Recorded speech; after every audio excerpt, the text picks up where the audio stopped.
know why they call Mercedes the Silver Arrows. I didn't until I read this book, 90 Years of the Nürburgring, a while ago actually, but then I was looking for a picture for something else and I stumbled back across it and I thought it would be an interesting video because it's a cool story. It also might be a fake story, but we will get into that later. This is the story that they tell people. This happened at the 1934 Eiffel Grand Prix, so obviously this is well before Formula One has come into existence and the wider context is bad.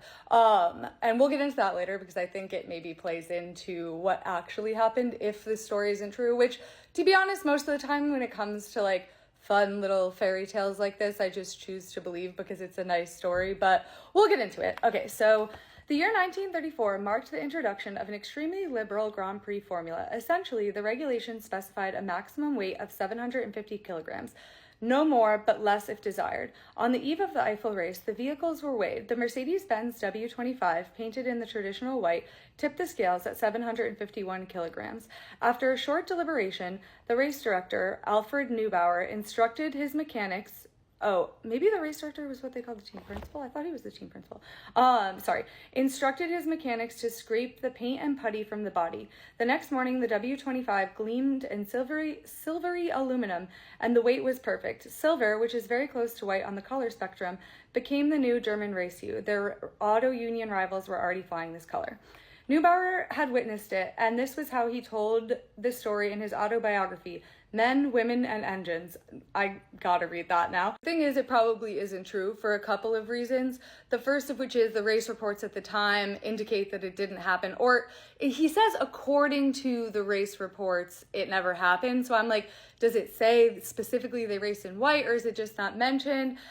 Because he also goes on to say that, like, from the videos and pictures that exist from the time are obviously black and white, so you can't tell. But I will say, there is one, so this is a picture from after the race in that same book, and this is the Mercedes, and this car is, I believe, a Bugatti, but obviously you can tell, like, the white versus, that does seem silvery. But also, even if the car was silver, that doesn't necessarily mean that they made it silver the night before, as described in this story, because there is one final thing that, like, this definitely didn't happen. The author writes, where are we? And the Eiffel race was contested according to Formula Libre, i.e. without a formula. So such a paltry weight loss would have been completely unnecessary. Like, the weight didn't matter at all, so the entire premise of the story kind of isn't true.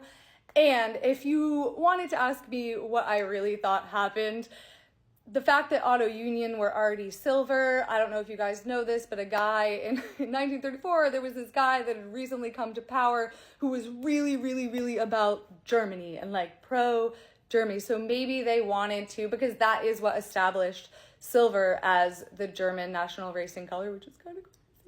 And if you think about it, if the answer to, hey, like, why are you guys silver? Why are you called the Silver Arrows? Was Hitler, like, you'd probably make up a story too. Again, that is 100% my own speculation. It could not be the case at all. It could be that they just got rid of the paint to save weight in general, and when they went to tell this story later, added a little bit of drama to make it a better story and more exciting, which I low-key support, especially when you're trying to do branding and stuff. Like, I get it. We really don't know what happened, but I think, at least according to what I read in this book, they probably did not have to scrape it off to weigh it the next. It also seems like you would, like, you don't know if that's gonna work, right? It seems like you would take something else off as well, just in case you get disqualified, like, right before. Or maybe they had something you could switch up at the last minute. Who knows? But it is an interesting tale.